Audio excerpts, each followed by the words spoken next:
Pero claro, y es complejo porque, claro, al no tener papeles en Chile, al estar en una situación irregular, es imposible tener papeles a tu nombre con la moto. Entonces, era la doble falta, digamos, ¿no? Pero, bueno, vamos a ver ahí qué pasa con esa investigación. Vamos a cambiar de tema. Nos vamos ahora al Congreso. El Senado aprobó y despachó a ley el proyecto de usurpaciones, lo conversábamos ayer, que busca sancionar los delitos de ocupaciones ilegales. Pero la ministra del Interior, Carolina Toá, confirmó que el gobierno va a presentar un veto en uno de los puntos que es el más debatido, que tiene que ver con esta llamada legítima defensa privilegiada. Roberto Carrasco nos va a contar más desde el Congreso y en qué está todo este trámite. Roberto, buenas tardes.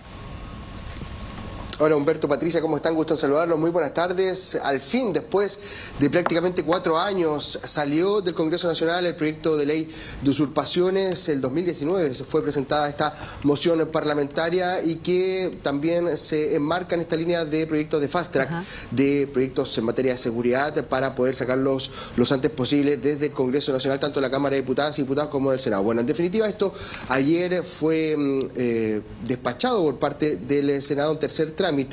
Y tú lo decías, Humberto, anteriormente, ya el gobierno comentó que van a presentar un veto presidencial por esta situación que es una situación límite que se podría vivir con respecto a la defensa legítima privilegiada, y dice relación con que, por ejemplo, si una persona, una víctima, resulta afectada por una usurpación, podría ir directamente, incluso con un arma registrada debidamente, a recuperar el terreno, o bien, dicen desde el gobierno, por ejemplo, contratar a terceros, a grupos, y que en definitiva ellos puedan ir a recuperar el terreno. Lo cierto acá es que todo es incierto, vale la pena decirlo, porque en ese sentido hay muchas interpretaciones de este proyecto de ley en sí.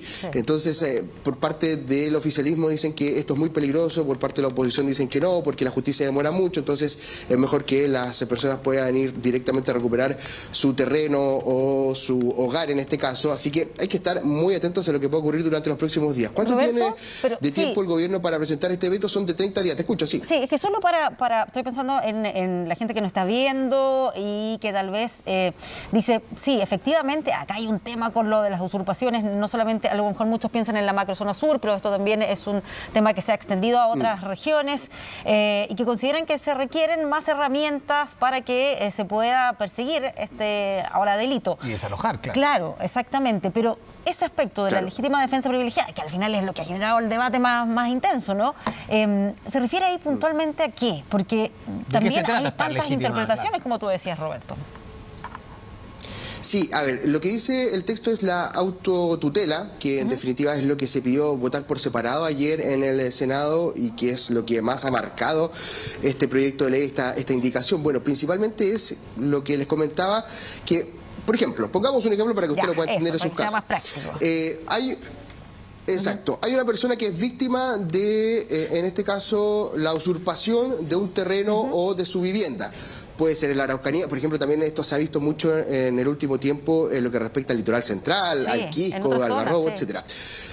Muchísimo, exactamente. Entonces, por eso también se dio la urgencia necesaria para que saliera este proyecto de ley lo antes posible. Bueno, una persona sufre, en este caso, la toma de un terreno o de alguna propiedad, y esta persona va a hacer la denuncia respectiva, como es actualmente. Bueno, la justicia demora su tiempo, eso es lo que dicen desde la oposición, y por eso, en este caso, lo que permite este artículo es que la persona vaya directamente a recuperar su propiedad. O sea, puede ir, por ejemplo, yo les comentaba, con un arma debidamente registrada, o puede incluso pedir ayuda a terceros, y estos terceros irán a tratar de recuperar inmediatamente la casa o la propiedad respectiva. Entonces, es ahí donde se genera, de incluso dicen desde el gobierno, que puede generar persona. Peleas civiles.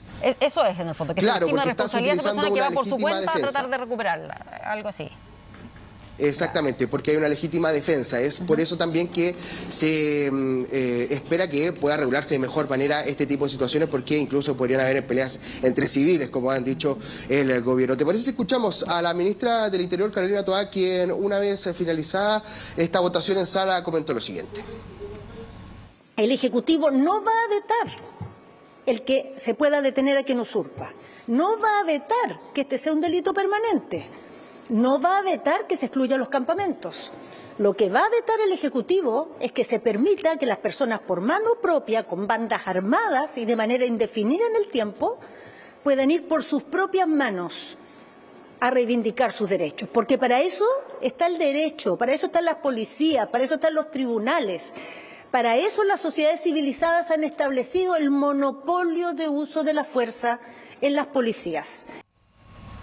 Claro, ella también, para complementar, dice: nuestra firma va a estar detrás de esta ley y no queremos andar por la vida diciendo que nosotros validamos que la gente en grupo, con armas, con planificación de meses, vaya a actuar con mano propia. Eso aseguran que es un riesgo, digamos, si es que esto se aprueba tal como está. Sí, exactamente. Por eso está la intención de vetar este proyecto de ley. Claro, ella lo dice en lo que escuchábamos anteriormente, que no quieren vetar el corazón del proyecto de ley, sino que es este artículo para que las policías se hagan cargo, y también la justicia en este caso, de poder recuperar la vivienda que es usurpada. Bueno, para que entendamos un poco más este hecho y lo que está pasando con este proyecto de ley, vamos a escuchar las palabras también de los senadores una vez finalizada esta sesión en sala. Presidente Boric, respete la democracia, no le aplique un veto a un proyecto de ley que obtuvo más de 80 votos en la Cámara de Diputados y hoy día 24 votos en el Senado. Esto no fue una mayoría circunstancial. Y si usted dice que realmente le preocupa la seguridad, como lo ha dicho la ministra de Interior, aquí demuéstrelo con hechos y no nos venga a amenazar con un veto a la ley de usurpaciones. Porque esto además no es solamente para la Araucanía. El padre de Valentina Correa fue asesinado por un sicario mandado por un usurpador. Este es un proyecto que refleja un retroceso civilizatorio para nuestro país. Porque todos estamos de acuerdo en una cosa, que hay que penalizar de mejor forma las usurpaciones de terreno. En eso no hay discusión. En eso todos coincidimos. No es justo que alguien se llegue a tomar el terreno de otro y pase, incluso muchas veces, encima de los comités de vivienda que por años han luchado por la casa propia. Pero lo que no puede ocurrir es que se haya aprobado en nuestro Parlamento hoy día, en el año 2023, una ley que significa un retroceso civilizatorio. Es volver a la década de los 70, en donde cuando habían tomas de terreno porque la gente no tenía un espacio para vivir, los mataban, les disparaban. Sí, bueno, lo que ha finalmente determinado entonces el gobierno es que va a presentar este veto. ¿Qué implica en términos prácticos y cuáles son los plazos de ese veto? Bueno, el veto tiene 30 días, el veto puede ser de 3 maneras, en donde no lo voy a decir en términos jurídicos, sino que en términos para que les entiendan en la casa. Hay un veto que permite agregar algo, hay un veto que permite sacar algo y hay otro veto que permite cambiar algo. Así que eso lo tiene que definir durante los próximos días el gobierno, qué es lo que va a hacer, si va a agregar, a cambiar o a sacar algo derechamente, y eso también tiene que pasar por el Congreso Nacional y eso también tiene diversos quórum que se tienen que ir viendo según el veto que coloque el gobierno precisamente durante los próximos 30 días. Te escucho. Sí, es que revisemos esos quórum, qué interesante lo que tú nos estás diciendo, porque aquí, como tú bien mencionas, hay un veto supresivo o sustitutivo, que es cambiar algo o definitivamente bloquearlo o votarlo. Ahora, es difícil, claro, es difícil revertir esta medida para la oposición porque requieren de una mayoría para rechazar el veto y luego necesitarían 2/3 del Senado y de la Cámara, o sea, 33 senadores y 103 diputados, recordemos, para reponer el texto original. En caso que no se reúna ese apoyo, se elimina la parte que fue objeto de este veto presidencial. Bueno, de hecho por eso estamos en el presidencialismo, porque claro, el presidente, en este caso el gobierno, tiene la posibilidad de poder vetar y, como tú bien decías, los quórums van modificándose, pero por lo general necesitan solamente 1/3. Eso lo vamos a tener que ir viendo según lo que diga el gobierno en relación a la situación de qué veto va a colocar en este proyecto de ley, pero vamos a estar muy atentos obviamente a lo que pueda suceder en relación a eso durante los próximos 30 días. Y otro tema muy importante, muchachos, para que no se nos quede en el tintero, es lo que viene ahora en más en relación, por ejemplo, a la reforma previsional, y que en el gobierno ya hay muchas dudas, principalmente tanto en el oficialismo como en la oposición, de cómo va a actuar el Ejecutivo en relación a los acuerdos, porque ni siquiera pudo ordenar a su alianza, a las dos coaliciones, para votar el tema de lo que veíamos anteriormente de usurpaciones. Así que vamos a escuchar declaraciones en relación a lo que viene. Yo creo que son situaciones totalmente no análogas, porque hay una situación que fue una discusión de una ley penal, donde era más bien una iniciativa que había sido indicada por la derecha, donde no se dieron las votaciones, y por el otro lado tenemos algo donde hay un consenso claro entre todas las alianzas de gobierno, y obviamente lo que tenemos es que buscar consensos con la derecha, no alinearlos a la derecha. Si el país quiere construir acuerdos, tenemos que empezar en la totalidad de ellos. Y esa desconexión que hay en seguridad por parte del Frente Amplio y el Partido Comunista principalmente, También está la reforma previsional. Cuando la mayoría del país quiere avanzar en determinado camino y el gobierno y la ministra del Trabajo del Partido Comunista quiere avanzar en el camino contrario, alejada y de espalda a las cifras, de espalda a los hechos y de espalda a la realidad respecto de qué sistema funciona mejor y es más conveniente para la gente, obviamente que va a ser muy difícil construir acuerdos. Bueno, queda entonces ahí un plazo, todo lo que tiene que ver con resolver el tema del veto. Vamos a ver qué es lo que ocurre finalmente con este tema que ha generado ahí un debate tan intenso. Ahora, pero, por lo menos sí, en el trasfondo hay consenso. Claro. En que no es que se quiera derogar o no tocar ninguno de los puntos de esta ley, sino que particularmente es de esta lista. que es en el fondo enfrentar de mejor manera un delito de estas características. Ahora, hay otro tema que también entiendo, Roberto, está ahí generando cierto debate, que tiene que ver con lo del aguinaldo, las fiestas patrias, que algunos parlamentarios estarían proponiendo que esto sea obligatorio. Exactamente, hay parlamentarios del Partido Socialista, del PPD y también del Frente Amplio, parlamentarios, hablamos en este caso de diputados que presentaron ayer, durante este día miércoles, un proyecto de ley que busca precisamente que el aguinaldo sea obligatorio para las empresas privadas. Recordemos que en el sector público los trabajadores tienen acceso a este aguinaldo, pero no es obligación de las empresas privadas de colocar un monto en estas fiestas patrias, por ejemplo, o para Navidad. Y es ahí donde este proyecto de ley busca cambiar el artículo número 10 del Código del Trabajo para permitir entonces que las personas puedan, a través de su contrato, afirmar y confirmar que puedan recibir este aguinaldo durante estas fechas especiales. Vamos a escuchar declaraciones. Si bien yo entiendo que la gran mayoría de los empleadores privados dan aguinaldo, pero esto tiene que transformarse en un derecho. No corresponde que siempre estemos recibiendo como una dádiva cosas que deben ser un derecho de los trabajadores y las trabajadoras.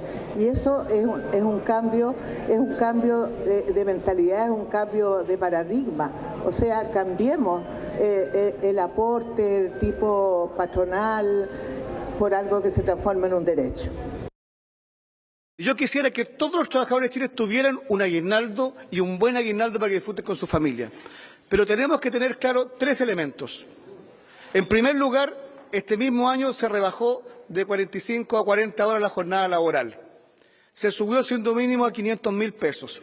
Viene un aumento del 6% de la cotización. Todo de cargo a los empleadores. Y hoy día se pretende que haya, como parte del contrato de trabajo, un aguinaldo por ley. Gran parte de las empresas hoy día pagan aguinaldo. Y yo quisiera que todas pagaran. Pero no podemos obligar por ley a una pequeña o mediana empresa que está imposibilitada y le fijamos un monto. ¿Quién va a fijar el monto del aguinaldo? Como tú decías, esto modificaría el artículo 10, que es donde se detallan los pagos, los beneficios complementarios, etcétera. Sería 2 veces al año, para aclararlo, porque uno dice, bueno, ¿y cuándo se dan los aguinaldos? Particularmente para las fiestas patrias y para la Navidad, ¿no? En diciembre. Ahora, ¿se ha hablado de los montos, de cómo funcionaría eso, Roberto? No hay mayores detalles con respecto a aquello. Eso obviamente también se tiene que debatir en la comisión respectiva cuando ingrese este proyecto de ley. Te tiene que dar cuenta también en sala. Pero acá también lo importante, Humberto, Patricia, no hay que olvidar que esto demanda gasto fiscal. Entonces, hasta el momento sería inconstitucional si es que no lo patrocina el gobierno. De hecho, hoy nos comentaba el propio diputado del Partido Socialista, Tomás de Rementería, que ellos esperan presentárselo al gobierno y que pueda patrocinarlo para que esto se pueda ver. Obviamente eso tiene que definirlo el Ejecutivo, pero hasta el momento entonces solamente ha sido presentado y también nos decía el propio parlamentario que él lo ve muy difícil que pueda salir antes del 18 de septiembre, pensando en que hay un tiempo bastante acotado de aquí a las fiestas patrias. Claro, eso te iba a preguntar, Roberto, que en el fondo en términos de los plazos del trámite legislativo, estamos ya bien encima de las fiestas patrias, ¿no? Sí, estamos prácticamente a 2 semanas y eso también obviamente ha generado ciertas dudas respecto a este proyecto de ley. Claro, ellos dicen que lo presentaron en este tiempo por un tema de contexto, porque se da y también obviamente llama la atención en el sentido de que falta muy poco para el 18 de septiembre, pero de todas maneras son conscientes de que es muy difícil porque recién fue presentado, tiene que verlo la comisión respectiva en la Cámara de Diputadas y Diputados, posteriormente pasar a sala, votarlo en general, votarlo en particular, después tiene que revisarlo el Senado, entonces entonces ahí hay un trámite que puede demorar bastante. Lo decíamos en el proyecto anterior que estaba desde el 2019 acá en el Congreso Nacional, entonces hay proyectos que demoran mucho su tramitación, eso también depende de lo que disponga el presidente de cada comisión y obviamente la mesa de la Cámara y también del Senado. Otro punto importante también que destacaron en la oposición es el tema de los datos, cifras que conocíamos durante los últimos días de aumento del desempleo. Entonces ellos decían también, se complica un poco más a las pymes y a las MIPYMES en relación a la obligación que tendrían en caso de que se aprobara este proyecto de ley de entregarles a través de un contrato estos beneficios entonces a las personas respectivas, en este caso sus trabajadores. Sí, hay un punto, 8,8 fue lo que comentábamos ayer, no de acuerdo a datos del INE en términos de desempleo, que no se veía una cifra así desde junio del 2021, tengo entendido que fue la última vez que tuvo un alza que fue un 8,9, un poquito mayor a la que se registró ahora, pero de igual manera, claro, son puntos a considerar. Vamos a ver en qué termina este debate, si es que finalmente se decide que es si es obligatorio o no esta moción impulsada por los parlamentarios Marzán del PPD, Elia Molina del PPD, Maite Orsini, Marisela Santibáñez, Gael Yomans, Juan Santana, Tomás de Rementería y Andrés Giordano son los que presentaron esta idea que buscaría obligar a las firmas particulares a entregar aguinaldo entonces para fiestas patrias y para la Navidad. Claro, estaba revisando, hay resultados de una encuesta que se realizaba en estos días sobre el tema del aguinaldo, en que casi la mitad de los trabajadores aún no sabe si va a recibir o no ese dinero. Esto fue hace el 26 de agosto, cuando se dieron a conocer estos resultados, hace poquito. Entonces también necesitas un poco tener ese dinero para tener la certeza, para organizarte, para proyectarte, y que la mayoría de ellos también esperaba recibirlo en efectivo. Eso porque hoy en día está esto de la gift card, claro. Bueno, parte ahí de las tradiciones también de estas fechas. Roberto Carrasco, muchas gracias por la información. Buenas tardes.